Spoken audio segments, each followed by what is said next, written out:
Today we are going to take a look at the French defense, which is very solid opening for black, but offers counter chances. Let's take a look. The French defense begins with the move pawn to e4, pawn to e6. Now, white's idea is that after this almost universal reply d4, setting up the ideal pawn center. Black would play pawn to d5 and set up a strong hold for himself in the center. Black goes ahead and he just accepts the modestly cramped game in exchange for some simpler strategic plans in the closed position. Black can comfortably play for his plans and avoid an early tactical battle, and he can also avoid a theoretical contest to see just who knows how much theory. This is the one reason why this opening is so popular with beginning and intermediate players. Let's get acquainted with some of the charm of black's strategy.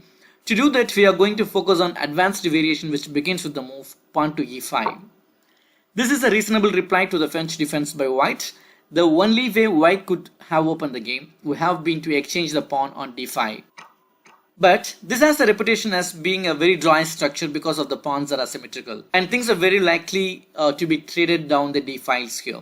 So normally white doesn't want to take on d5, so it's very reasonable for him to do at some point advance the pawn to e5. But today we are going to look at what happens if he does it straight away. Now that black has induced white into playing pawn to e5, black's ready for the second stage of his plan, which is to start laying pieces to the center. He wants to do that with breaks like pawn to c5 or else pawn to f6. He's also going to want to combine pawn to c5 with some piece pressure against the d4 pawn and see if he can crack down the light center. Now of course, white also has plan of his own. Since he has a space advantage, he can look, for example, to build up an attack on the king side with moves like f2 to f4 and then to f5. Or he can even sometimes find some play on the queen side. At the same time, he is going to focus on maintaining the center, and so it's a big battle of plans here. But one thing is that black's plan are a little bit easier to play, whereas white required more attention. So if white is a little bit less prepared, he can easily fall under an attack in the center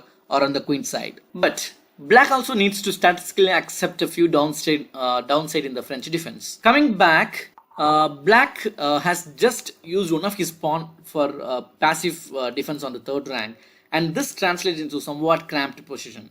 For example, black's queen bishop looks very sicky compared to all other bishops on the board. This is a real problem piece for black in the French defense. What's more, the white e-pawn is ready to advance to e5 and at any moment, so black has to be a little careful to time natural developing moves like knight to f6. And he definitely tends to rule out bringing the bishop to the otherwise comfortable square on d6. Let's get back to the advanced variation. Black now begins with the counter variation, counter strategy with the move like pawn to c5, putting immediate pressure on the white's pawn chain. White has no real choice except to defend this pawn with the pawn which is pawn to c3. That way he can always recapture with the pawn and keep the center intact. Now black's play knight c6, and it's starting to build a little more pressure on white, and after knight to f3 we reach a standard starting position in the French advance. To help get acquainted with the major aims of the French defense, we are going to focus on just a single key variation today, which begins with the most aggressive move here, and that's queen to b6, further piling up pressure on the d4 pawn, while also eyeballing on the b2 pawn and making it difficult for the bishop to develop here. Now, the interesting thing here is that even though black's move, queen b6, has put some pressure on the d4 pawn, black still has only 3 attackers, 1, 2 and 3, whereas white has 3 defenders, 1, 2, 3. So at the moment, this is not a real threat here to take on d4. How does black bring a 4th piece to attack the pawn? Well, he plans to bring this knight on g8 to f5 square, and he can do either by taking the knight to d7 and then to f5, or to h6 and then to f5. Normally he will combine this with a well-timed exchange on the d4 square by the pawn. For example, if white just plays the move bishop to e2, which is not a bad move by any means, black normally goes ahead and capture on d4, pawn takes pawn and pawn takes pawn. And now he start heading a knight to f5. For example, here he even has a sneaky way to set up a trap. He plays knight to h6, threatening to bring the knight to f5. And it looks like white can just play bishop to h6 And indeed, this has played many times. However, there is a little trap here, which is that instead of recapturing the bishop, black would play queen takes b2 with a threat to the rook. This gives black not only an extra pawn, but also quite a bit of initiative. Since, for example, knight after knight b2 d2, black would take on h6. And in addition to being up ahead of pawn, he is still attacking this point on d4 twice. Backing up a bit, it's important to realize just how rapid black's attack is. For example, if after pawn takes pawn, knight to h6, if white simply castle here, black would already grab the upper hand with the knight to f5. As you see, you already have enough attackers on this pawn that we are actually threatening it. Because of the attack on the b2 pawn, white can't easily bring out the defender to this point. In fact, he already have a funny problem here. It's very difficult to defend this pawn, d4 pawn. So white has a couple of options in this position after knight to h6.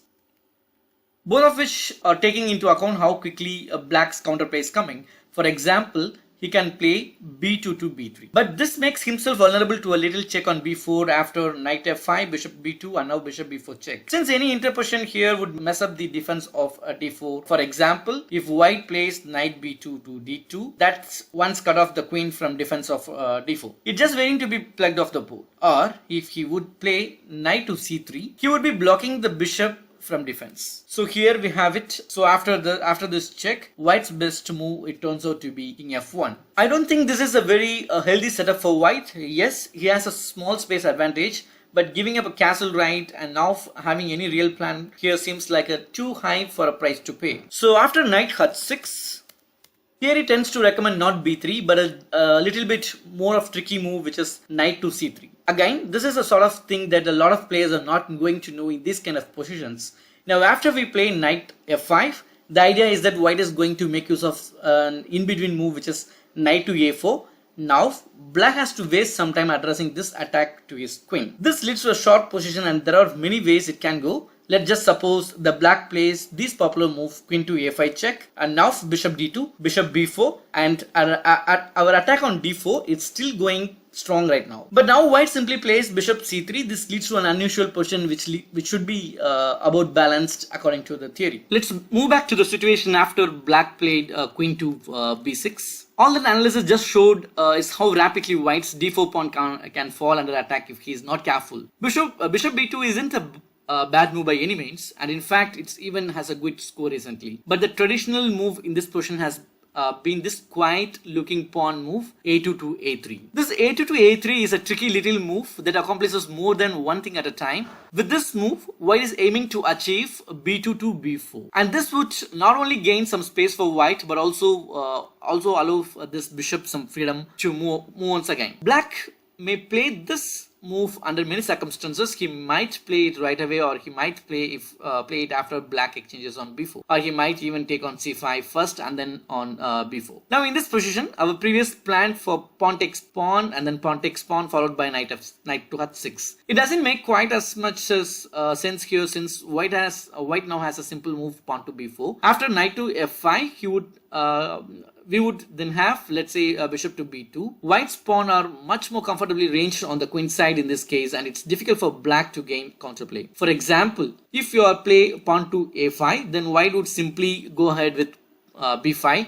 At the same time, white can always play g2 to g4 at some point in this position, which is a very common strategy in this position. This will also reduce the attackers on d4. This is not exactly how black wants to play in this position after white plays pawn to a3. Backing up a bit after pawn to a3. Fortunately for black, there's a pretty simple reply to all of this, which is simply pawn to c4. Due to the in-passant rule, if white were to play pawn b2 to b4, black could simply capture the pawn with c takes b3 using the in-passant rule.